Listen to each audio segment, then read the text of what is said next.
සාදු සාදු. සදහවතුනි ගෞරවනීය ස්වාමින් වහන්සේ අද දවසේදී ධර්මදේශනාව සිදු කරනු ලබන්නේ පටිච්ච සමුප්පාද න්‍යාය සුරෙන්. එසේනම් ධර්ම ශ්‍රවණයට පෙර තිසරණ සහිත පංචශීලය සමාදන් වීම සඳහා අපි සැවොම සාදුනාදදී තෙවරක් নমස්කාර පාඨය කියමු. සාදු සාදු සාදු. අවසරයි ස්වාමින් වහන්සේ. නමෝ තස්ස භගවතෝ අරහතෝ සම්මා සම්බුද්දස්ස. නමෝ තස්ස භගවතෝ අරහතෝ සම්මා සම්බුද්දස්ස. නමෝ තස්ස භගවතෝ අරහතෝ සම්මා සම්බුද්දස්ස. බුද්ධං සරණං ගච්ඡාමි. බුද්ධං සරණං ගච්ඡාමි. ධම්මං සරණං ගච්ඡාමි. ධම්මං සරණං ගච්ඡාමි. සංඝං සරණං ගච්ඡාමි. සංඝං සරණං ගච්ඡාමි. ဒ ුතියං බුද්ධං සරණං ගච්ඡාමි. ဒ ුතියං බුද්ධං සරණං ගච්ඡාමි. ဒ ුතියං ධම්මං සරණං ගච්ඡාමි. ဒ ුතියං ධම්මං සරණං ගච්ඡාමි. ဒ ුතියං සංඝං සරණං ගච්ඡාමි. ဒ ුතියං සංඝං සරණං ගච්ඡාමි. තතියං බුද්ධං සරණං ගච්ඡාමි. තතියං බුද්ධං සරණං ගච්ඡාමි. තතියං ධම්මං සරණං ගච්ඡාමි. තතියං ධම්මං සරණං ගච්ඡාමි. තතියං සංඝං සරණං ගච්ඡාමි. තතියං සංඝං සරණං ගච්ඡාමි. සරණාගමනං සම්පුන්නං ආමබන්තේ පාණාතිපාතා වේරමණී සික්ඛාපදං සමාදියාමි. පාන අතිපාතා වේරමණී සික්ඛාපදං සමාදියාමි. අදින්නා දානා වේරමණී සික්ඛාපදං සමාදියාමි. අදින්නා දානා වේරමණී සික්ඛාපදං සමාදියාමි. කාමේසු මිච්ඡාචාරා වේරමණී සික්ඛාපදං සමාදියාමි. කාමේසු මිච්ඡාචාරා වේරමණී සික්ඛාපදං සමාදියාමි. මසාවාදා වේරමණී සික්ඛාපදං සමාදියාමි. මුසාවාදා වේරමණී සික්ඛාපදං සමාදියාමි. සුරාමේරය මජ්ජපමා දට්ඨානා වේරමණී සික්ඛාපදං සමාදියාමි. සුරාමේරි මජ්ජපමා දට්ඨානා වේරමණී සික්ඛාපදං සමාදියාමි. තිසරණේන සද්ධින් පංචශීලං ධම්මං සාදුකං සුරක්ඛිතං කତ୍වා ප්‍රමාදේන සම්පාදේ තබ්බං. ආමබන්ති समन्ता चक्रवालेषु अत्रा गच्छन्तु देवता सद्धम्मं मुनिराजस्य सुनन्तु सग्गमुखदं धम्मस्सवන කාලෝ අයං භදන්තා ධම්මස්සවන කාලෝ අයං භදන්තා ධම්මස්සවන කාලෝ අයං භදන්තා. නමෝ තස්ස භගවතෝ අරහතෝ සම්මා සම්බුද්දස්ස. නමෝ තස්ස භගවතෝ අරහතෝ සම්මා සම්බුද්දස්ස. නමෝ තස්ස භගවතෝ අරහතෝ සම්මා සම්බුද්දස්ස. සාදු සාදු සාදු. අතීත හේතවෝ පංච ඉදානි ඵල පංචකං. ඉදානි හේතවෝ පංච ආයතින් ඵල පංචකං තී. සාදු සාදු සාදු. බෞද්ධ අරූපවාහිනී නාලිකාව ඔස්සේ එම ධර්ම දේශනාව දේශනා කරවා ගැනීම සඳහා අනුග්‍රහක දායකත්වය දරූ සදහැබර පින්නතුන් ප්‍රමුඛ ධර්ම ශ්‍රවණාභිලාෂී සදහැබර පින්නතුනි, තථාගත බුදු පියාණන් වහන්සේගේ බුද්ධත්වය සංකේතවත් කිරීමේදී අපි දකින්න දෙයක් තමයි උන්වහන්සේ පටිච්ච සමුප්පාදය දැකලා නිරෝධය දැකලා බුද්ධත්වයට පත් වුණයි කියන එක. මේ පටිච්ච සමුප්පාදය කියන වචනය සමාධියේ පවතිනවා. වචන 12ක් ඔස්සේ විග්‍රහයක් පොතපතේ පවතිනවා. නමුත් කිසිවෙකුට තේරුම් ගත නොහැකි ගැඹුරක් මෙහි පවතින අනුගමනය කරන්න බැරි ප්‍රතිපදාවක් ලෙස තමයි සමාජය සලකන්නේ. අපත් අපේ ජීවිතයේ පැවිද්දේ අවුරුදු 25ක් විතර මේ පිළිබඳව ගවේෂණය කරලා තිබෙනවා. එක දවසට ධර්ම දේශනා කරන්නේ නැතුව සූත්‍ර දේශනා සංසන්දනය කරමින් කරුණු හොයමින් ගලපලා තිබෙනවා. ආනන්ද හිමියන් විතක වදාරයි කියලා තියෙනවා සාමේනි පටිච්චසමුප්පාදයේ ගැඹුරුයි කියලා. ආනන්ද හිමියන්ට බුදුන් වහන්සේ ගැඹුරුයි කියලා ගැඹුරුයි නෑ කියලා කිව්වට පස්සේ ගැඹුරු වෙන්නේ සාගරයේ පීනන්න බැරි කෙනාටනේ. පීනන්න පුළුවන් කෙනාට සාගරයේ ගැඹුරු වෙන්නේ නෑනේ. බුදුරජාණන් වහන්සේට කවදාවත් පටිච්චසමුප්පාදයේ ගැඹුරු වෙන්න බෑ. නොතේරෙන අයට තමයි ගැඹුරු වෙනවා ඇත්තේ. මම කැමතියි මේක විග්‍රහ කරන්න මට තේරෙන ආකාරයෙන් ටිකක් නිදහස් වෙයි. මේ පිළිබඳව මම ඔබට කියන්න කැමතියි සමස්ත සමාජයේටම ඉක්මන් වෙන්නේ නැතුව කලබල වෙන්නේ නැතුව මොකුත් දන්නේ නැහැ කියලා හිතාගෙන ඉන්න. මේ පිළිබඳව මොකුත් දන්නේ නැහැ කියලා හිතාගෙන ඉන්න සිංහල තේරෙනවා නම් මම තියෙන සිංහල වචන තේරුම් ගන්න උත්සාහ කරන්න. එහෙමයි අපි මේක ආරම්භ කරනු ලබන්නේ. එතකොට මේ පටිච්ච කියන වචනේ pāli වචනයක්. කොහෙද මේක තිබෙන්නේ? සංයුත්ත නිකායේ ඉන්ද්‍රිය භාවනා සූත්‍රයේ තව ඔය සූත්‍රවල කන්දක වර්ගය තුල මේක කීපවලක තියෙනවා. කොහොමද මේක තියෙන්නේ? චක්කුංච පටිච්ච රූපේච උප්පජ්ජති චක්කු විඥානං. සෝතංච පටිච්ච සද්දෝච උප්පද්දති සෝත විඥානං. ගානංච පටිච්ච ගන්ධෝච උප්පද්දති ගාන විඥානං. දැන් පටිච්ච කියන එකේ තේරුම මොකද්ද? පටි ඉච්ඡ හැම නෙවෙයි. මොකද ඔය ඉච්ඡ වෙනම විරුද්ධ පටිවිරුද්ධ කියන එක වෙනම තියෙනවා pāli භාෂාවේ. විරුජ්ජති අනුරුජ්ජති පටිවිරුජ්ජති. එහෙම පටි කියන වචනේ දැනක් තියෙනවා විරුද්ධ පැත්තට. නමුත් මෙතන මේ සඳහන් කරන්නේ හමු වෙනවා කියන අර්ථය. ඇසට රූපය හමු වෙනවා. එතකොට මේ හමු වීමේදී කරුණු තුනක් එකතු වෙන එකට තින්නම් සංගති පස්සෝ කියලා කියනවා.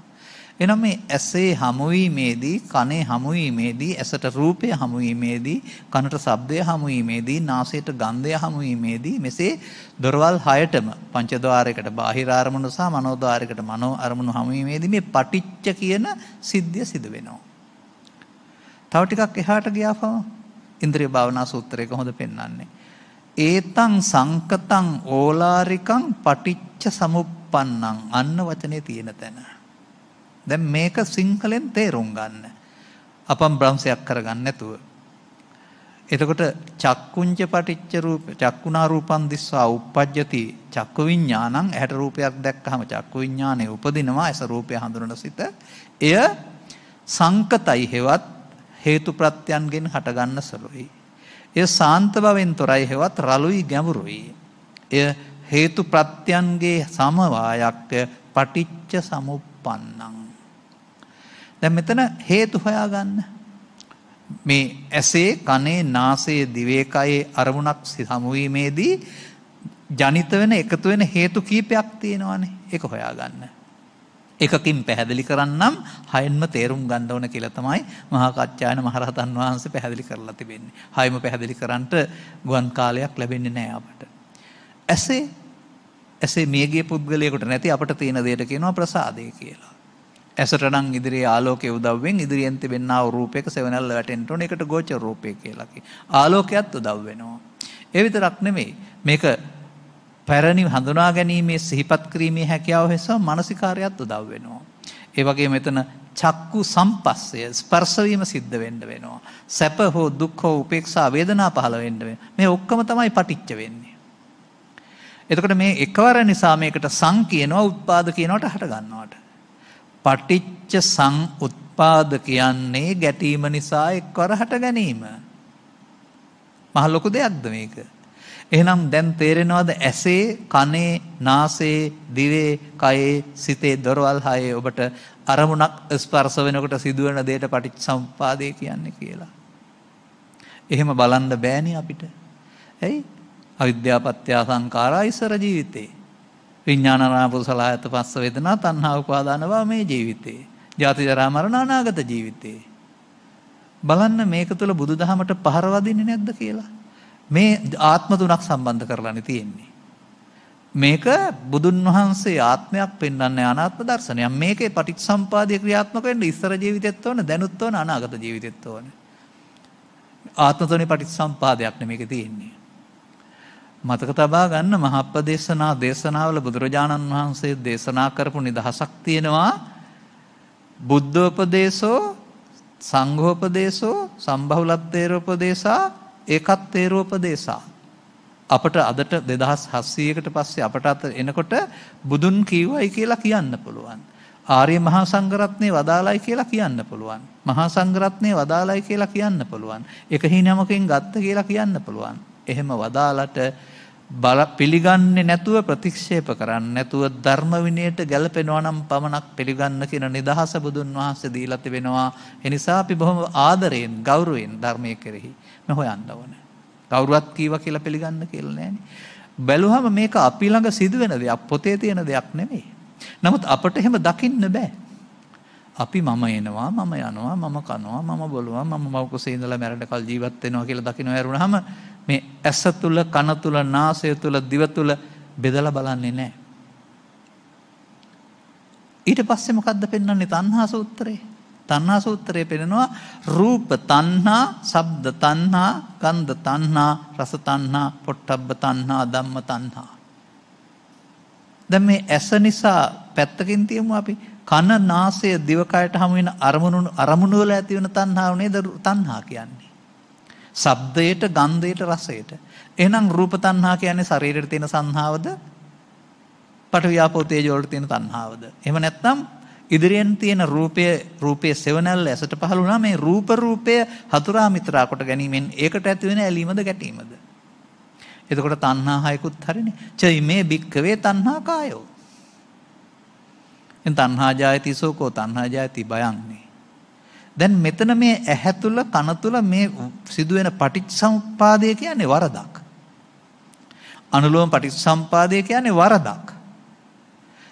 බුදුන් වහන්සේ නිවැරදි කරගත්ත එක තමයි පටිච්චසමුප්පාදේ නිරෝධය දැකීම කියන්නේ. මේ බුද්ධ දේශනාව මම දකිනවා හැම විටම ditth ධම්මපරියායක්. පළමුකට වැරදුන හැටි කියලා දෙනවා. ඕනෑම කෙනෙකුට සසරට අහු වුණ හැටි, ප්‍රමාද වුණ හැටි කියලා දෙනවා. අනතුරු අප්‍රමාද වෙන්න කියලා දෙනවා. පරිහාන ධම්මං ඕ භික්ඛවේ දේසිස්සාමි අපරිහාන ධම්මංච. ඉස්සර වෙලා අපිරින හැටි කියලා දෙනවා, වළක්වන හැටි කියලා දෙනවා. එහෙනම් පටිච්චසමුපාදයෙන් සසරට අහු වෙන හැටි කියලා දීලා, නිරෝධයෙන් සසරෙන් ගැලවෙන හැටි කියලා දෙනවා. ගැඹුරු දෙයක් වෙන්න බෑනේ. අපි බලමු. දැන් එහෙමනම් ඇස තුල, කන තුල, නාසය තුල සිදුවෙන සිද්ධිය මම පැහැදිලි කරන්නම්. පළමුව මෙහෙම ගන්න. අපි ගන්නවා තින්නම් සංගති පස්සෝ. තින්නම් කියන්නේ මොකද්ද? ප්‍රසාදය, ගෝචර රූපය, මනසිකාරය. ගෝචර රූපය යනු ඉස්සරහින් තියෙන බුදු පිළිමය කියලා හිතන්න එපා.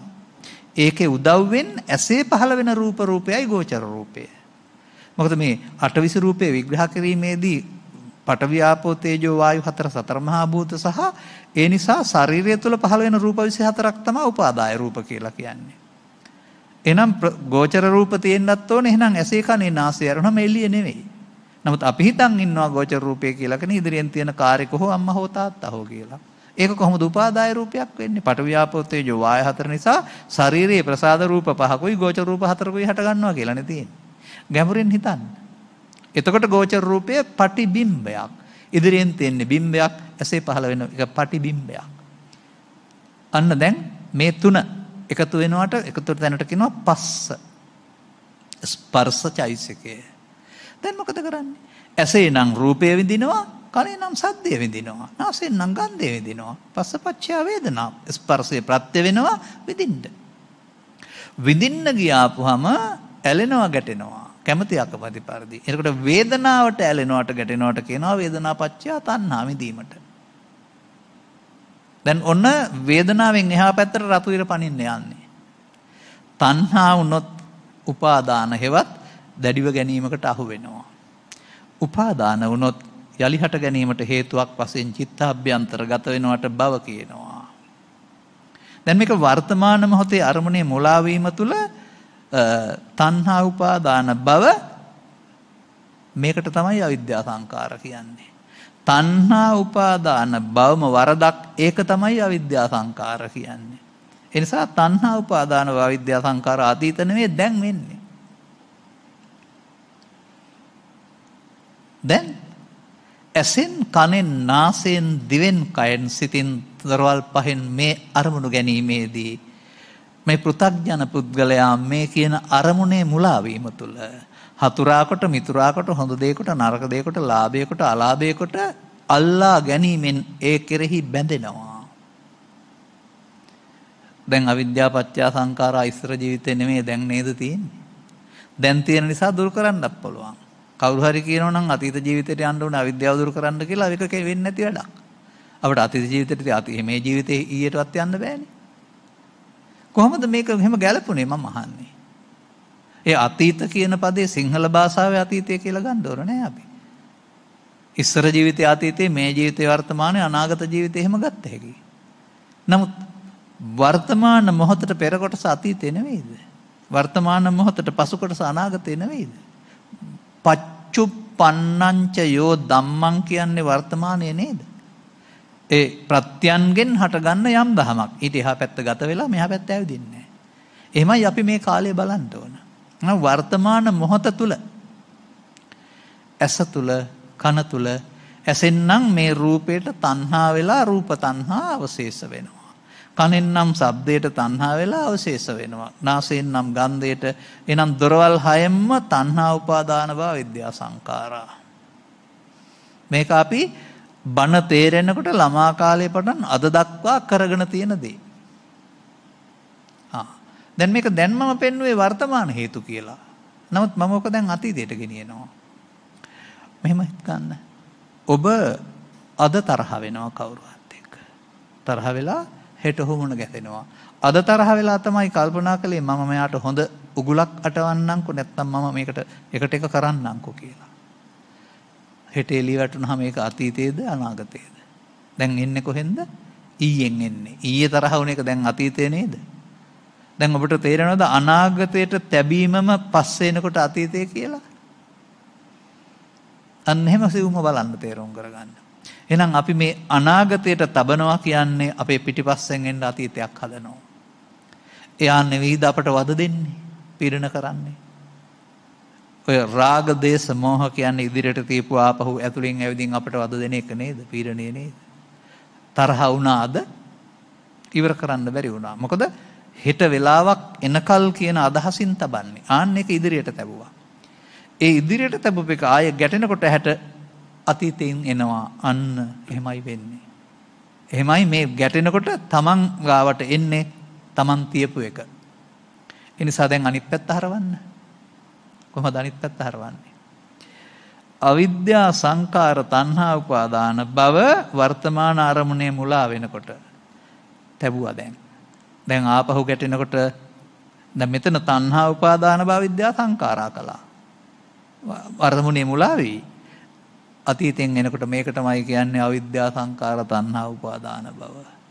වර්තමාන මොහොතේ තරහ තුල මේ අතීතය තියෙනවා. ඒ ටිකට කියනවා අවිද්‍යා සංකාර තණ්හා උපාදාන භව අතීත හේතවෝ පංච. දැන් ඇසෙන් නම් චක්කු විඥාන, කනෙන් නම් සෝත විඥාන, නාසයෙන් නම් ගාන විඥාන, දිවෙන් නම් જીවහා විඥාන, කයෙන් නම් කාය විඥාන, සිතින් නම් මනෝ විඥාන. විඥාන වර්තමාන ඵලයේ පහළ වෙන වෙලාව. විඥාණයට මොකක්ද දෙන්නේ? නාම රූප. අන්න ඒක තමයි තේරුම් ගන්න බැරි. මේ නාම වෙනයි රූප වෙනයි කියලානේ කල්පනා කරන්නේ. නමුත් කල්පනා කරන්න සිහිනෙන් ඔබට පේනකොට ඒ රූප කොහෙද තියෙන්නේ? අම්මා හෝ තාත්තා හෝ හතුරා හෝ මිතුරා හෝ ණයා හෝ මංගල උත්සවයක් හෝ අමංගල උත්සවයක්. ද්‍රව්‍ය රූප තියනවාද? ඒ සියල්ල සිතට එන රූප නේද? එහෙනම් අපි මේ බාහිර ලෝකයේ උදව්වෙන් සිතට එන රූපයක් දෙස නේද බලන්නේ? කල්පනා කරලා බලන්න උත්සාහ කරන තේරුම් ගන්න පුළුවන්ද බලන්න. මගේ ළමා කාලේ මට මතකයක් තියෙනවා. මේක මම වෙලාවකට කියනවා. මේ ළමෙක් පොඩි රාත්‍රියේ හැන්දෑවේ බය වෙනවා පොළොංගෙකුට. බය වුණාම අපි ළඟ ටෝච් නැහැ. තාත්තගේ ඇඳේ තියෙන්නේ.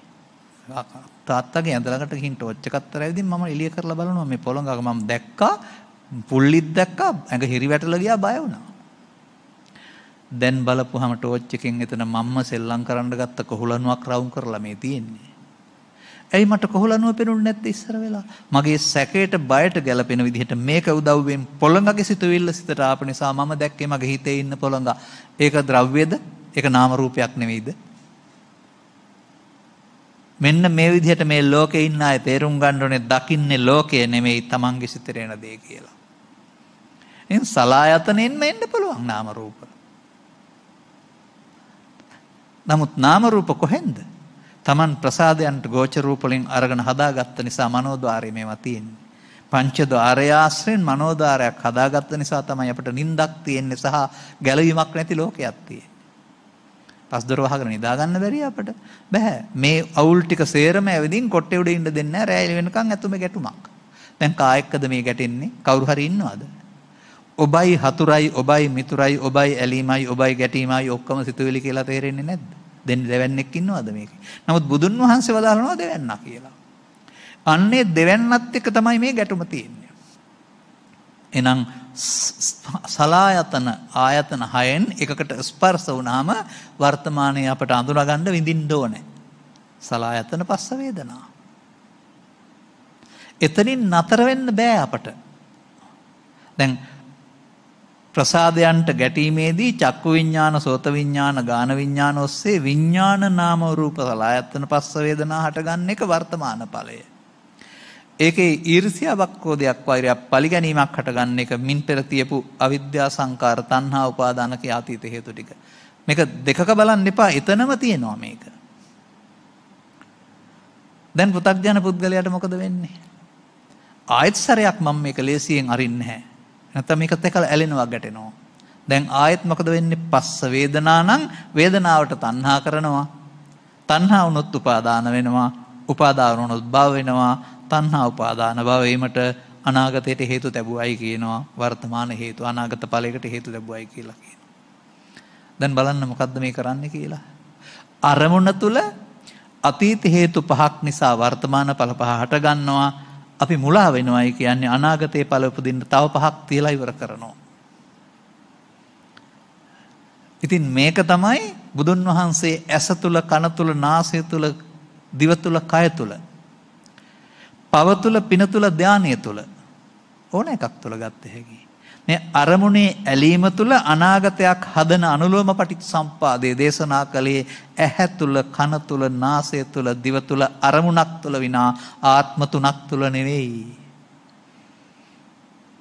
ඔන්න දැන් තේරුණා සසර පවතින හැටි. දැන් මොකද කරන්නේ? දැන් පාපකාරී පුද්ගලයාටත් ඕක කොහොමමයි. ඔහු මේ තණ්හා උපාදාන භව විද්‍යා සංඛාරා අපුඤ්ඤාභි සංඛාරය. අර තණ්හා උපාදාන අවිද්‍යා සංඛාර කියන එකට ඔහු එකතු කරන්නේ අපුඤ්ඤාභි සංඛාරය. තණ්හා උපාදාන අවිද්‍යා සංඛාරා පුණ්‍ය කර්මයේම මත්යෙන් ගත්ත කෙනාට පුණ්‍යාභි සංඛාරය. තණ්හා උපාදාන අවිද්‍යා සංඛාරා ලෞකික ධානලාභියාට ආනිජ්ජාභි සංඛාරය. මෙන්න මේකයි මේ අபிසංකාර කියලා කියන්නේ. අபிසංකාර කියන එකේ තේරුම මොකක්ද? අනාගත පවල උපදින්න පවතින හේතු. හොඳයි, බුදුරජාණන් වහන්සේගේ බුද්ධත්වයේ සංකේතවත් කරන්නේ කොහොමද? සංකාරගතං චිත්තං කියලාද? නෑ, විසංකාරගතං චිත්තං. සිත සංකාරගත වීමෙන් මුදවා ගත්තා. දැන් අපි මේ සසර ඇවිදින්නේ සිත සංකාරගත කිරීමෙන් නේද? දැන් තේරෙනකොට ගැඹුරුද කියන්න? පොත් 15ක් විතර පාවිච්චි කරලා අවිජ්ජා පත්‍ය සංඛාරා පේලිය පාඩම් කරලා 12ට මොළේ ඉඳලා අගට අග්නිතට කියලා හැබැයි වචන විතරයි ගිරවුන්න වගේ. මේ බුදුන් වහන්සේ පැහැදිලි කළේ 아무තු දහමක් නෙමෙයි. ඇස තුල, කන තුල, නාසය තුල, දිව තුල, කය තුල සසරට බැඳෙන හැටි. එහෙම බලන්න තේරෙන්නේ නැහැ නේ පෘථග්ජනයෙකුට. පෘථග්ජනයෙක් ඇහැ කරනාසය වෙන් කළා බලන්නේ නැහැ. මව් කුසෙන් බිහි වුණා. මම මැරෙන කල් ඉන්නවා. මම යනවා, මම එනවා, මම කනවා, මම බොනවා කියලා කතා කරනවා. ඒරුණාම මෙහෙම බලන්නේ නැහැ. දැන් බලන්න එතකොට හරිද කියලා. පටිච්ච ඇසට රූපය, කනට ශබ්දය, නාසයට ගන්ධය, දිවට රස, කයට පහස, සිතට අරමුණු. පටිච්ච වෙනවා. අසුරු ගස්සනසටකින් හට ගන්නවා. හටගෙන අතීතයෙන් ඇවිදින් වර්තමානයේ ඉඳලා අනාගතයටත් තියලා ඉවර වෙනවා. මේ පෙන්නන්නේ පැවැත්ම. මේ පෙන්නන්නේ පමාව. මේ පෙන්නන්නේ මඤ්ඤමානය. මම කොට ගැනීමෙන් මාරයාට බැඳේ. මඤ්ඤමානෝකෝ බික්ඛු බද්දෝ මාරස්ස. ඔය තණ්හා උපාදාන භවමයි අවිද්‍යා සංඛාරා. තණ්හා උපාදාන භවමයි මම. මම නම් මගේ නම් මගේ ආත්ම තමයි තණ්හා උපාදාන භව කියන්නේ. ඉතින් සසරෙන් ගැලවෙන්න බුදුවරු කරුණු පැහැදිලි කරනතුරු ඔබට මේක තේරේවිද? ඔබ ආගම්වල උපදී, ජාතිවල උපදී, රටවල් වල උපදී හොඳ නරක තේරුම් ගනීවි. නමුත් මේ අරමුණ තුළ සිදුවෙන්නා වූ මේ ප්‍රමාදය පැහැදිලි කරන දහමක් ලෝකයේ බුදු සමය තුළ මතුවෙන කාලයට ඇරුණාම අනිත් කාලයට බුදු සමය තුලත් නැහැ. කොහෙන්ද හතරෙන් ගැලවෙන්නේ? මේක කොයි වගේ දෙයක්ද කියලා මම කියන්නද? හිට ගන්න සීරුවෙන්. සීරුවෙන් හිටගෙන දකුණු පය ඉදිරියට තියන්න. දැන් ඒකට ඉදිරි පාදය කියලා කියනවා. දැන් අනික පසු පාදයනේ. දැන් පසු පාදයේ ගන්න ඉදිරි පාදයේ ගාවට අරන් ඉස්සරහින් තියන්න. දැන් ඉදිරි පාදය මොකද්ද? දැන් තියපු එක. දැන් ඉස්සරලා තියපු පාදය මොකද්ද? ඉදිරි පාදයේද පසු පාදයේද? මේ ඉස්සරහට තියෙනක ඊළඟට අතීත වෙනවා කියන එක තේරෙනවද ඔබට? ඒක වෙන්නන්නම් මේ ගත්තේ. එහෙනම් අපි සසරේ අතීතේ නවත්තන්න බෑ. අනාගතයට තියෙනක නවත්තපුවා තමයි අතීතෙන් එනවා ඉවර කරන්න පුළුවන් වෙන්නේ. එතකොට ඒක මේ මොහොතේ දුරු කරන්න පුළුවන් අවිද්‍යාවක් වුණාම ප්‍රායෝගික ධර්මයක් වෙනවා මිනිස්සුන් අනුගමනය කරන්න පුළුවන්.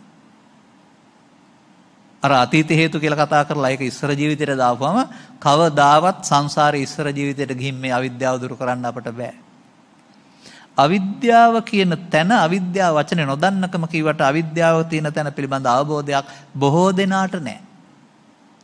දැන් ඔබට තේරෙනවද ඇසේ කනේ නාසයේ දිවේ කයේ වර්තමාන අරමුණේ මුලා වීමටයි අවිද්‍යාව කියන්නේ කියලා? අවිද්‍යා සංඛාරය. බලන්නාපහුව ආයසරයක්. අවිද්‍යා සංඛාර තණ්හා උපාදාන බව වර්තමාන අරමුණේ ගැටෙනකොට තමන්ගේ අතීතයෙන් එන තරහව, වෛරය, ක්‍රෝධය, ඊර්ෂ්‍යාවමයි. ඒවට තමයි ඒ නම පාවිච්චි කරන්නේ. ඒවා හඳුනා ගැනීමේදී වර්තමානයේ චක්කු විඤ්ඤාණය, සෝත විඤ්ඤාණය ආදී දේවල් පහළ වෙලා ඒකට අර සෙවණැල්ල එනවා නාම රූපේ. ආයතන 6න් එකකින්. ආයතන 6න් තමයි පස්ස වෙන්නේ වේදනා. පස්ස වෙන්නේ ඊට පස්සේ විඳින්නේ. ලෝකේ ජීවත් වෙන්න වර්තමානයේ විඤ්ඤාණ නාම රූප සලආයතන පස්ස වේදනා ඕනේ. ආගම් ભેදකින් තොරව. ඒකේ වරදක් නැහැ. වරද මොකද්ද?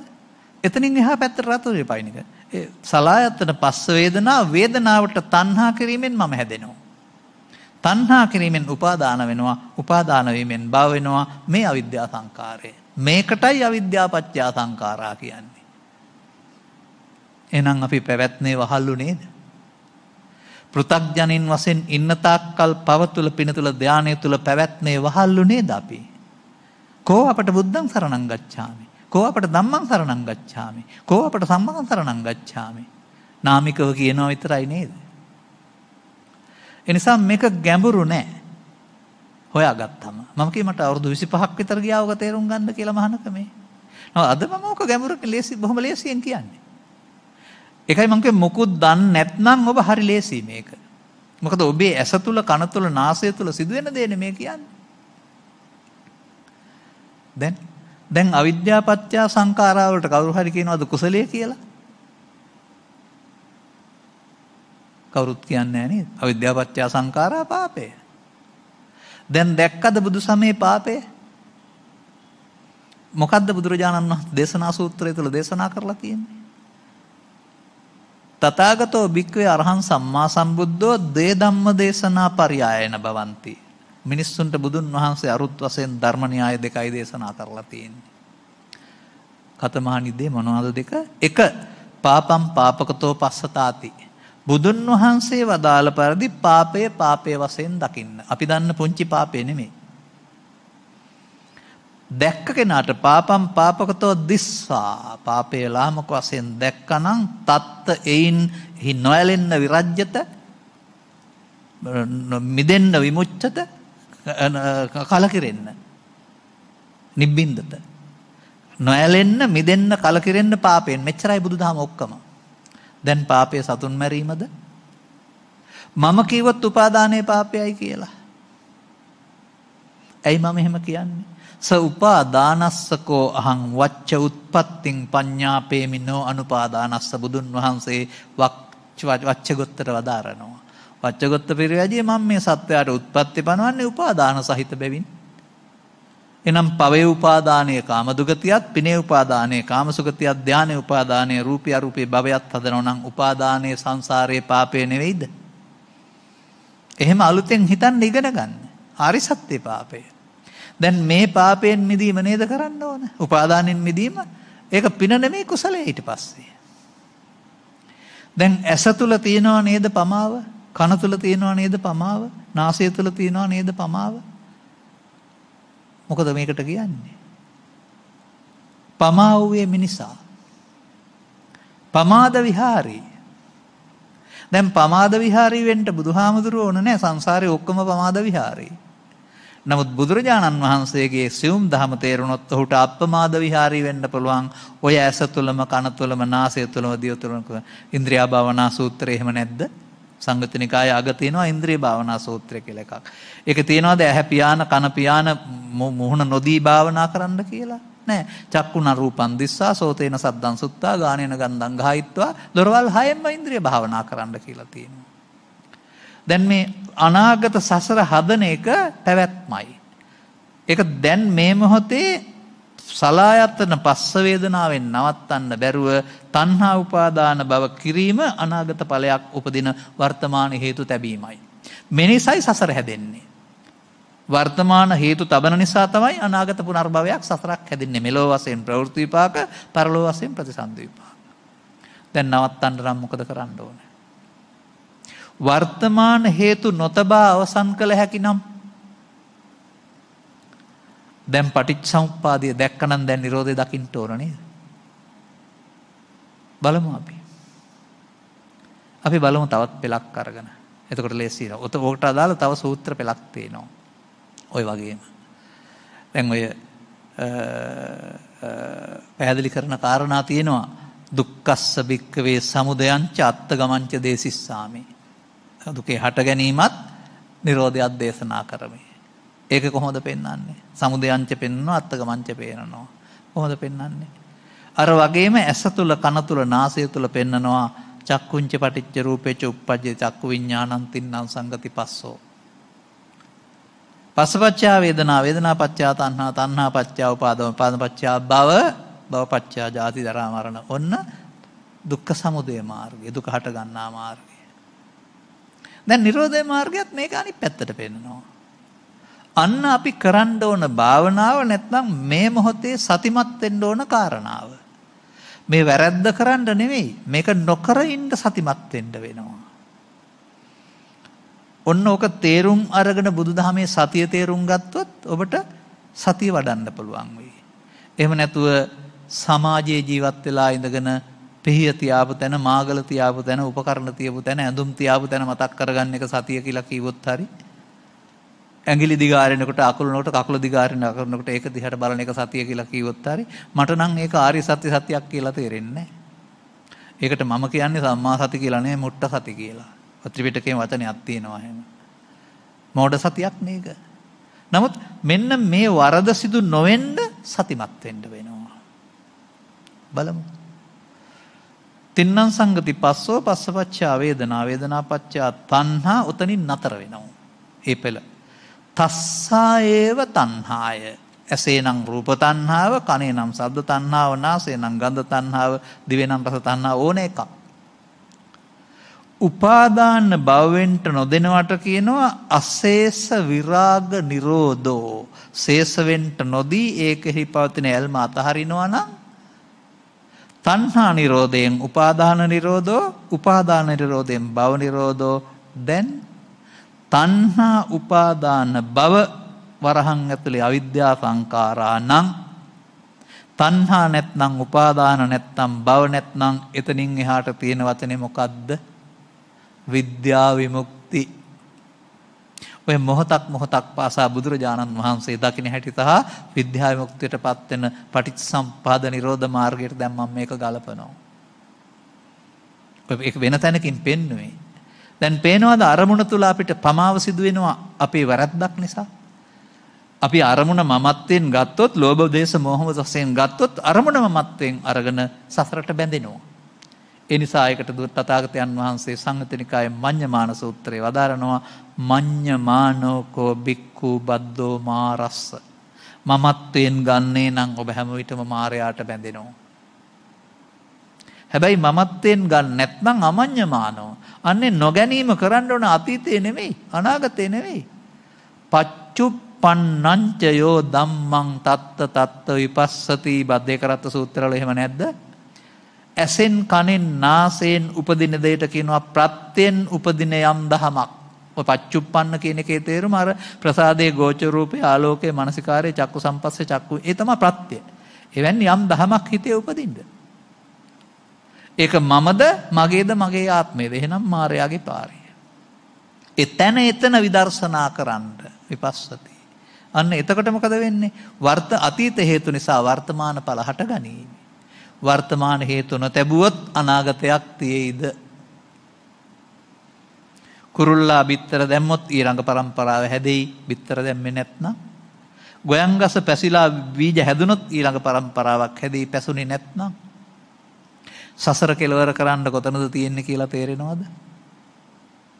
මේ පඤ්ඤාවන්තස්ස අයං ධම්මෝ නායං ධම්මෝ දුප්පඤ්ඤස්ස මේ ප්‍රඥාවන්තයන් සඳහා තථාගතයන් වහන්සේ වරුදු 45ක් තිස්සේ දේශනා 18000ක් තුසේ දේශනා කරමින් සමාජයට දෙන්න හැදූ සදහම් රසය කරලා බලන්න. මං ආයේ අර පෙළ කියනවා.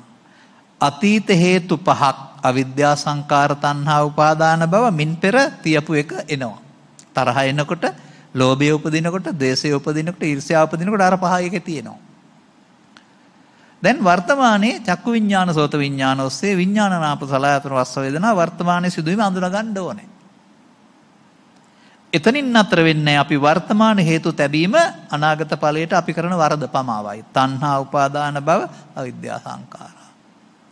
දැන් තණ්හා නැත්නම් උපාදාන නැත්නම් භව නැත්නම් වර්තමාන හේතු තියලා දිවරෙන්නේ නැතුවද? දැන් පටිච්චසමුප්පාදයේද නිරෝධයේද දකින්නේ? අර ඉස්සර වෙලා අතීත හේතු නිසා වර්තමාන ඵල වර්තමාන හේතු තැබුවොත් අනුලෝම පටිච්චසමුප්පාදය. අතීත හේතු නිසා වර්තමාන හේතු නොතබා අවසන් කළොත් එතකොට පටිලෝම පටිච්චසමුප්පනිරෝධය දැක්කා. අතීතයේ ඇවිදින් ඉවරයි, වර්තමානයේත් ඉවරයි, අනාගතයට නොතැවීමෙන් ඊළඟ දවසට එන්න අතීතයක් නැහැ. මේක තියෙන තැනක් මම කියන්න. මෙන්න මෙහෙමයි තියෙන්නේ. සංයෝජන කියලා සූත්‍රයක් තියෙනවා. මේකේ තියෙනවා ලස්සන උදාහරණයක්. තේලංච පටිච්ච වට්ටිංච පටිච්ච තේලපද්යෝචං ජායය. හරි ලස්සන දෙයක්. තෙලුයි වැටියයි දාපුහම තෙල් දැල්ල දැවිලෙනවා. දැල්ල කියලා කියන්නේ පහනේ තිබෙන දේකුත් නෙමෙයි, වැටියේ තියෙන දේකුත් නෙමෙයි, තෙල් වල තියෙන දේකුත් නෙමෙයි. එකතු වුණාන් පස්සේ දැල්ලක් හට ගන්නවා. කාලේන කලයන් කාලං සමේන සමයන් ඒකෝ පුද්ගලෝ. යම්කිසි පුද්ගලයෙක් තෙලුයි වැටියයි බහලනවා. එහෙනම් මොකද වෙන්නේ? තෙලුයි වැටියයි බහලන තාක්කල් දැල්ලට ආහාර හම්බ වෙනවා. පන්සලේ කරන වැඩේ බලමුකෝ අපි. උපාසකම්ම කෙනෙක් ඇවිදින් වැටිය තෙල් දාලා පහනක් පත්තු කරලා යනවා. නිවෙන්න ඉස්සෙල්ලා තව කෙනෙක් ඇවිදින් තෙල් දැම්මොත් තව වැටියක් දැම්මොත් දැල්ල දිගටම දැල්ලට ආහාර හම්බ වෙනවා. දීගමජ්ජානම් ජාලය කියලා දිගු කලක් දැල්ලෙනවා. දැන් මේ පහනට තෙල් දැමීම, වැටිය දැමීම කියන එකෙන් සම්පේතවත් කරන්නේ පහන් පත්තු කිරීමක් කියලා හිතනවද?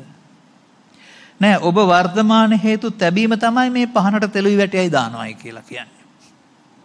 තෙලුයි වැටියයි දාන්න හැමදාම හදවතේ රාග දේශ මොහ දුක් ගිනි දැල්ල ඇවිලෙනවා. හොඳයි. තෙලුයි වැටියයි නොදා හිටියොත් තියෙන තෙල් වලින් දැල්ල ඇවිලේවි. නොදාන කෙල් කියලා જાතියක් තියෙනවද?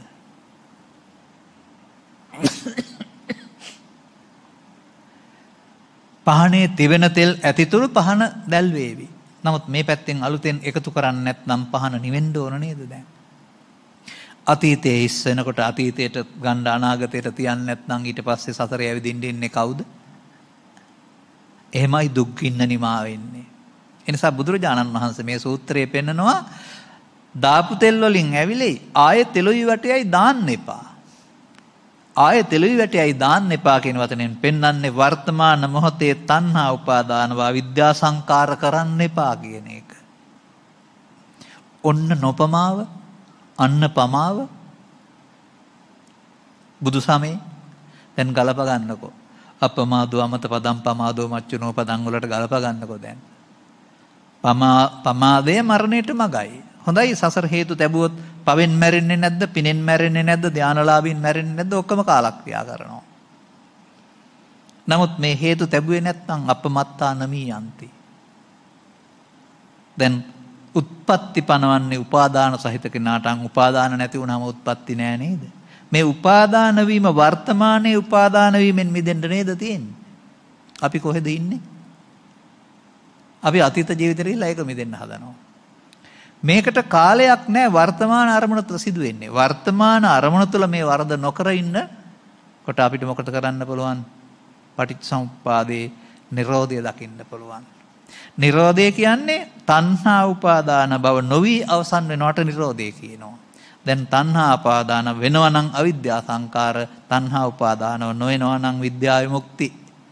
නැවත නැවතත් සෝවාන් සිර රහත් දක්වා මෙන්න ප්‍රතිපදාව. මෙන්න කර්මක්ෂය කිරීමේ කර්මය. මෙන්න පටිච්චසමුප්පාදේ නිරෝධය දැකීම. එක වතාවට 10 වතාවක් 10 වතාවට 100 වතාවක් අහලා තේරුම් අරගෙන සරල කරගන්න. මහා ලොකු පරම්පරා ගානක් පාඩම් කරන්න ඕන එකක්, ආත්ම ගානක් පෙරම් පුරන්න ඕන එකක් කියලා වචන 12 පාඩම් කරගෙන ඔළුවට බරක් ගන්න එපා. ඇත්තනම් ඔබේ ඇහැ තුළ මේ සිද්ධිය සිදු වෙනවා නම් එහෙනම් ඔබ සතරට අහු වෙන පමාවුවෙක්. දැන් ඔබට ඒක තේරෙනවා නම් දැන් ඕකේ තියෙනවා ආස්වාදයේ ආදීනව දැකීම කියන එකකුත්. දැන් ඔබට නිස්සරණය වෙන්න ඕන වෙනවා, මිදෙන්න ඕන වෙනවා. එනිසා ධර්මයේ තේරුම් ගැනීම තුළ තමයි කෙනෙකුට සසරෙන් ගැලවීමක් ඕන වෙන්නේ. ඔක දකින්න නැති තාක්කල් අනවරාග සංසාරේ අතීතෙන් අරගන්නවා, වර්තමානයේ විඳිනවා, අනාගතයට තියෙනවා. ගමන පාතබන විට ඉදිරියට යන්න ආසේ සසර ගමන යන්නේක නවත්තන්නට ධර්මයේ තේරෙන තුරු බෑ කාටවත්. මෙන්න මේක තේරුම් ගන්න ඕන විශේෂයෙන්. මේ වගේම ත්‍රිලක්ෂණය තුල, චතුස්සත්‍ය තුල, සතර සතිපට්ඨානය තුල, කර්මක්ෂය කිරීමේ කර්මය තුල, එහෙම නැත්නම් මරණ සතිය තුල මේ කාරණේම ගලපලා පෙන්වන්න පුළුවන්. ඒ නිසා ඔය ඔක්කොම දහම්මග 25 30ක් නෙමෙයි. උන්වහන්සේ යමක් දැකවදාලාද ඒ ලෝකේ තියෙන ඔක්කොම උදාහරණ වලින් ගලපා පෙන්වන්න තමයි අවුරුදු 45ක් ගත කරලා තියෙන්නේ. අවුරුදු 45ම බණ අපට ඕන නෑ කාටවත්. එහෙම ඕන නම් මංගල ධර්ම දේශනාවෙන් පස්සේ අනත්ත ලක්කන සූත්‍රයෙන් රහත් වෙන්නේ නෑනේ. අනිත් බණ ඕන නම් සතිපට්ඨානයේ දේශනාකේ ගුරුරට නම් දේශනා කරන්න ඉස්සලා අනත්ත ලක්ෂණෙන් රහත් උනේ. එහෙනම් සතිපට්ඨානින් කියන දේ අනත්ත ලක්කන සූත්‍රය තුළ තියෙන්න ඕනේ. එකකින් තේරුම් ගන්න. එතකොට තමයි ලබාගත් ජීවිතයේ මිනිසත් බවට සද්ධර්මය හමු වීම නම් වූ වටිනා දේ හමුුණයි වෙන්නේ. තථාගතයන් වහන්සේ කරුණු දෙකක් අවධාරණය කරනවා මිනිස්සෙකුට. තස්සීදං සම්මුඛී භූතං යං ලෝකස්මින් සුදුල්ලබං. ලෝකේ මේ ගමනේදී අති දුර්ලභ කරුණු දෙකක් මුණ ගැහෙනවා. එක manussපටිලාභෝච. ඒ manussපටිලාභියාට මේ Tamanගේ වර්තමාන ඇස තුල, කන තුල, නාසය තුල අතීතයෙන් අරන් වර්තමානයේ විඳ අනාගතයට තබන මුලාව කියලා දෙනවා කවුරු හරි. සසර හදන හැටි. ඒකට කියනවා සද්ධර්මය හමු වීම කියලා. සද්ධම්මස්සච දේශනා. manussපටිලාභයාට සදහම් හමු වුණා නම් අලං වායමිතුන් තත්තාත්ත කාමයෙන් උත්සාහ කිරීම සුදුසුයි. වෙන මොකවත් ඕන කියලා මම දකින්නේ නැහැ ත්‍රිපිටකේ. මේ සඳහා මිනිසත් බව ලැබ සදහම් හමු වුණාම මේ වැඩේ තමන් කරන්න ඕන. ඔන්න අත්තාහි අත්තනෝනාතෝ කෝහිනාතෝ පරෝසියා. තමන්ට තමන් පිහිට කර ගැනීම. ඔන්න ඔතන ඔය කටයුත්ත කරනවා නම් ඒකට තමයි ධර්මයේ සරණ කියන්නේ. ධර්මයේ සරණින් දුකට හේතු තැබීම අවසන් කරනවා. එතකොට දුකට හේතු නැත්තම් දුක නැහැනේ. නැවත නැවතත් මේක ධාරණය වෙනතුරු වැටහෙනතුරු තේරුම් ගන්න උත්සාහ කරන්න. ඒ නිසා මේ මම උත්සාහ කළේ පටිච්චසමුප්පාදය සරල කරන්න. මා ලොකු ගැඹුරු ඔළුවේ තියාගෙන මහා වචන ගොඩක් තේරුම් ගන්න බැරි අපිට නුවණ නැහැ කියලා තමන් හීනමානයටපත් වෙලා. දැන් මේ වචන ටික මම පෙන්වන්නේ. ඇහැ තුල, කන තුල හේතු එකතු වීමෙන් හට ගන්නා ඵලය පටිච්චසමුප්පාදය. දොරවල් 6ක්. හැබැයි පෘථග්ජනයා තුල අනුලෝමය සඳහන්. බණ තේරුම් ගත්ත පුද්ගලයාට අර අනාගත ඵල උපදින්න නැතුව අවසන් කරන්න පුළුවන්. එතකොට ඔහු නිරෝධය දකින්නෙක් හෙවත් ප්‍රතිපත්ති පූජාවෙන් බුදුන් පුදන්නෙක්. ඔහු පටිසෝතගාමියෙක්. ඔහු යන්නේ බුදුන් වෙත. මං හිතනවා මේ ලැබී තිබෙන කාලයට ගැළපෙන පරිදි මේ කාලය තුල මට මේ වචන ටික සරල කරන්න පුළුවන් වුණයි කියලා. එහෙනම් දැන් බලන්න අතීත හේතෝ පංච ඉදානි ඵල පංචකම්. අතීත හේතෝ පහක් නිසා ප්‍රසාදයන්ට ගැටෙනකොට වර්තමාන ඵල පහට ගන්නවා. අපි මෝඩකමට මගේ ආත්ම කොට අරගෙන වර්තමාන හේතු පහක් තියලා අනාගතයක් හදනවා. ඒ පැවැත්ම පටිලෝ අලුම පටිච්චසම්පාදේ. දැන් අතීත හේතු පහ නිසා වර්තමාන ඵල පහක් හටගනී. තණ්හා උපාදාන භව කරේ නැත්නම් වර්තමාන හේතු තියන්නේ නැහැ. එතකොට අවිද්‍යා සංකාරද විද්‍යාවේ මුක්තිද? ඒ අවිද්‍යාව දුර වෙනවා කියන්නේ ඒකට තමයි. තිබ්බොත් අවිද්‍යා සංකාර නොතිබ්බොත් විද්‍යාවේ මුක්ති. තවත් මොනවද කරන්න තියෙන්නේ? දහම් මැස පෑදෙනවයි කියනවම වැටහෙනවට. ඒ නිසා මෙබඳු ධර්ම දේශනාවක් මාධ්‍යවල දේශනා කර ගැනීම සඳහා අනුග්‍රහක දායකත්වයේ දැකී දැක්වීමෙන් ඔබ ලොකු දෙයක් කරලා තිබෙන්නේ. මේක වසර 6ක් හෝ 7ක් තිස්සේ මම 2015 විතර පමණ කියමින් ඉන්නවා. තේරුම් ගත්ත අය නිහඬව අනුගමනය කරනවා ඇති. තේරුම් ගත්තාම මේක පොතේ නෙවෙයි තියෙන්නේ අපි ළඟ.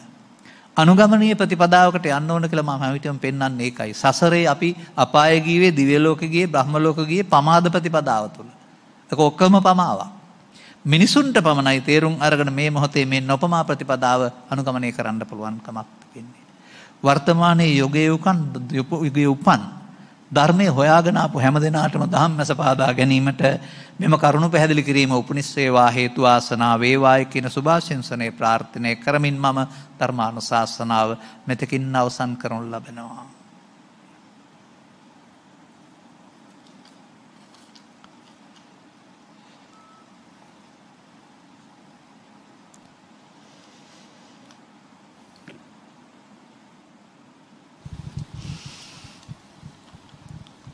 අද මෙම ධර්ම දේශනාව බෞද්ධ නාලිකාව තුළින් සජීවීව දේශනා කරවා ගැනීම සඳහා ගල්කිස්සේ පදිංචි වෛද්‍ය සෝභා බණ්ඩාර මහත්මිය සදහැවර දායකත්වයේ දරා තිබෙනවා. ප්‍රධාන අරමුණු අතර අද දිනේ නම් අප්‍රේල් මාස 28 වෙනි දිනට 84 වෙනි විට පා තැබූ තම ආදරණීය පියාණන්ට නිදුක් නිරෝගී සුවය සමග දීර්ඝායුෂ ප්‍රාර්ථනා කිරීම සඳහා හැකිනම් චතුරාර්ය සත්‍ය ධර්මයේ මේ භවයේදීම අවබෝධය පිණිස හේතු වේවායි ප්‍රාර්ථනා කිරීම සඳහාත් නිස්සංක බණ්ඩාර පියාණන්ට සෙත් පැතීම සඳහාත් විශේෂයෙන් සුබ උපන්දිනයක් පැතීම සඳහා ධර්ම දානයක් ප්‍රදාගෙන තිබෙන බව අපි දකිනවා. ඊට අමතරව මීට වසර 16කට පෙර 2005 ජනවාරි 28 වෙනි දින මියගිය ආදරණීය මෑණියන් වන අයිරාංගනී පිනිදිය බණ්ඩාර මෑණියන්ටත් අවශ්‍ය නම් පින් අනුමෝදන් වී මතුපදිනා භවයකදී මිනිසත් බව ලබා ත්‍රිලක්ෂණයේ ගැඹුර වටහාගෙන උතුම් නිවන් සුව ලැබීම පිණිසත් මෙහි පැමිණෙන සියලු දෙනාගේ නමින් මිය පරලෝකීය සියලු ඥාති මිත්‍රාදීන්ට උපහාර පිණිස අවශ්‍යයට පින් අනුමෝදන් වීම පිණිසත් මතුපදිනා භවයකදී ධර්මයේ වටහාගෙන දුක්ඛ කෙලවර කර ගැනීම පිණිසත් හේතු වාසනා වේවායි කියන ප්‍රාර්ථනාව කරන්ටත් සුජීවිත වාසය කරන්නා වූ දැන රෝගී තත්ත්වයෙන් පෙළෙන්නා වූ නිස්සංක බණ්ඩාර පියාණන්ට වහා නිරෝගී සුවය සහ දීර්ඝායුෂ සුවයත් නිර්වාණ අවබෝධයට අවශ්‍ය අවබෝධය පිණිසත් මෙහි පැමිණ සියලු දෙනාට නිරෝගී සුවය සහ දීර්ඝායුෂ සහ ධර්ම අවබෝධය පිණිසත් ලංකාවාසී ලෝකවාසී සියලු දෙනාට තුන්බිය දුරු වී වහවහා චතුරාර්ය සත්‍ය ධර්මය අවබෝධය පිණිසත් මෙම ධර්ම දානමේ පුණ්‍ය කර්මයේ හේතු වාසනා වේවා කියන ප්‍රාර්ථනාවද කරනවා. අනතුරුව රටදැය සමය වෙනුවෙන් දීපිදු රණවිරුවන් ගෞරවයෙන් සිහිපත් කොට සෙත්පතා අවශ්‍ය කෙනෙක් ඇතනම් පින් අනුමෝදන් කර ගනීවා කියන ප්‍රාර්ථනාව කරනවා. දරානාගම කුසල ධම්ම නායක ස්වාමීන් වහන්සේ ගෞරවයෙන් සිහිපත් කරන අතර අපවත් වේවදාලා වූ සියලුම ස්වාමින් වහන්සේලා සිහිපත් කරමින් පින් කැමති කෙනෙක් ඇතනම් පින් ලැබේවායි ප්‍රාර්ථනා කරනවා. දේශකයන් වහන්සේට නිදුක් නිරෝගී සුවය චිරජීවනයේ ප්‍රාර්ථනා කරනවා. බෞද්ධ ආමාත්‍ය ජාලයේ සියලුම කාර්ය මණ්ඩලයටත් පින් කැමති සියලු දෙනාටත් නිදුක් නිරෝගී සුව සමග සිත සාන්තිය උදා වේවායි කියලා ප්‍රාර්ථනා කරනවා.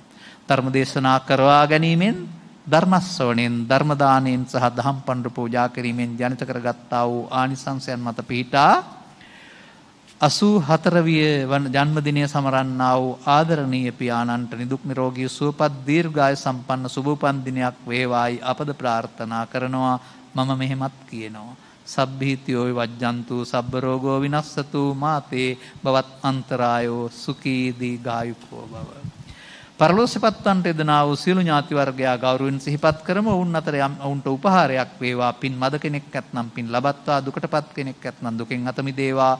නොලැබූ සැප සම්පත් ලැබේවා. ලැබූ සැප සම්පත් වැඩි දියුණු කරගනිත්වා. සසර වසනාතුරා රෝග පීඩාවන්ට අකල් මරණයන්ට නොපැමිණ මතු උපදිනා භවයකදී බුද්ධ ආදී මහෝත්තම කල්යාණ මිත්‍ර සේවනයේ ලබන්ට අවශ්‍ය මිනිසත් බව ලබා ත්‍රිලක්ෂණේ වැනි දහම් කරුණක අනුගමනීය ප්‍රතිපදාව වටහා ගන්නට ලැබීම තුළින් සකල දුක්ඛයන්ගේ නිමාවන්නා උතුම් නිර්වාණ සොයන සැනසෙන්නට පරලොස් සැපත් හැමත මෙම පින හේතු වාසනා වේවායි සාදු කියලා ප්‍රාර්ථනා කරන්න. සුජීවත්ව වාසය කරන්නා වූ පියාණන්ට සමග අනුග්‍රහක බවතුන් වශයෙන් කටයුතු කළා ඔබ හැමදෙනාටත් සෙත් පැතු හැමදෙනාටත් මෙලොව වශයෙන් නිදුක් නිරෝගී සුවය සහ චිරජීවනයේ සැලසේවා. යන්නේන ගමන් බිමන්ද රැකියා ආදී කටයුතුද යහපත් අනාගත බලාපොරොත්තුද දරුවන්ගේ අධ්‍යාපන කටයුතු සාර්ථක වේවා. පවතින රෝග පීඩාවක් වෙත්නම් අවම කරගන්නට ලැබේවා. අලුතින් රෝග පීඩාවකටපත් නොවේවා. පාප මිත්‍රාදී සේවනයන්ගෙන් බෙන් වී බුද්ධ ආදී මහෝත්තම කල්යාණ මිත්‍ර සේවනයේ ලබා ත්‍රිලක්ෂණේ වැනි පටිච්චසමුප්පාදේ නිරෝධය වැනි චතුස්සත්ත්‍ය වැනි කර්මක්ෂය කිරීම කර්මය වැනි ධර්ම කරුණක් තේරුම් ගන්නට ලැබීම තුළ අනුගමනීය ප්‍රතිපදාවක් තුළින් ඔබටත් සකල දුක්ඛයන්ගේ නිමාවන්නා උතුම් නිර්වාණ සුවය සැනසීමට හිමිකම් කියන්නට ගෞතම සාසනය තුළම හේතු වාසනා වේවායි සාදු කියලා අදිෂ්ඨාන කරගන්න ප්‍රාර්ථනා කරගන්න. ආකාසට්ඨා ච බුම්මට්ටා දේවා නාග මහිද්దికා පුඤ්ඤන්තං අනුමෝදිත්වා චිරං රක්ඛන්තු ත්වං සදා. සෑම දිනාටම තෙරුවන් සරණයි. සාදු සාදු සාදු. එසේනම් මේ ආරාධනය අද දවසේ සජීවී ධර්මදේශනාවේ සදැහැති දායකත්වයේ ලබාගත් පිරිසට ගෞරවනීය ස්වාමින් වහන්සේට පරිස්කාර පූජා කිරීම සඳහා සදහැවතුනි සරත් සමයේ හටගත් කුමුදු මලක් අතින් කඩා දමන්නාක් මෙන් තමා තුළ වූ ආත්ම සෙනෙහස කඩා දමන්න අත්හරින්න ආර්ය වූ නිර්වාණ මාර්ගයේ පියමන් කරන්න. සදහැවතුනි අප තුළ දුකක් පවතී නම් ඒ දුකට වගකිව යුත්තේ යන් කිසිවකුත් නොව අපේම සිතයි. මන්දයත් එම දුක ඇති කර ගැනීම උදෙසා බැඳීමක් ඇති කර ගනු ලැබුවේ අපේම සිත විසින්. එබැවින් සදහැවතුනි අප නිරන්තරයෙන්ම ඇලීම් සහ ගැටීම් වලින් වෙන්වුණු සිතකින් දිවිගෙවන්නට අප්‍රමාදී වෙමු. එසේනම් අද දවසේදී ඒ සඳහා ඔබ අපහට මගදෙසූ කුසල බලයෙන් කෑගල්ල පුස්සැල්ල ශ්‍රී පුණ්‍යෝදය ආරාමාධිපති පූජ්‍යපාද බෙලිගල මීමුරේ ධම්මවංශ ගෞරවනීය ස්වාමින් වහන්සේට ප්‍රාර්ථනීය බෝධියකින් උතුම් වූ චතුරාර්ය සත්‍ය ධර්මයම අවබෝධ වී අමා මහ නිවනින් සැනසෙන්නට හැකියාව ලැබේවායි අපි සාදුනාදදී ප්‍රාර්ථනා කර සිටිමු. සාදු සාදු සාදු. සදහැවතුනි සබ්බ දානං ධම්ම දානං ජිනාති යන බුද්ධ භාෂිතය අනුව යමින් මෙම ධර්ම දේශනාව සඳහා සදැහැති දායකත්වයේ ගැන ක්‍රියා කරන්නට යෙදුනා තම පියාණන්ගේ 84 වන ජන්මදිනය නිමිති කොටගෙන ගල්කිස්සේ පදිංචි වෛද්‍ය ශෝභා බණ්ඩාර මහත්මිය ගෞරවනීය ස්වාමින් වහන්සේ අද දවසේදී ධර්ම දේශනාව සිදු කරනු ලැබුවේ පටිච්ච සමුප්පාද න්‍යාය ඇසුරෙන්. සදහැවතුනි මෙම ධර්ම දේශනාව නැවත වරක් හෙට රාත්‍රී 11ට බෞද්ධ රූප වාහිනිය ඔස්සේ ශ්‍රවණය කිරීමේ හැකියාව ඔබට තිබෙනවා. එසේනම් ඒ සිහිපත් කිරීමත් සමගින් හෙට දවසේදීත් සවස 4ට මෙවැනි සජීවී සූත්‍ර ධර්ම දේශනාවකින් ඔබ හමු වන බලාපොරොත්තු වෙන අපි ඔබගෙන් සමුගන්නවා. ඔබ සැමට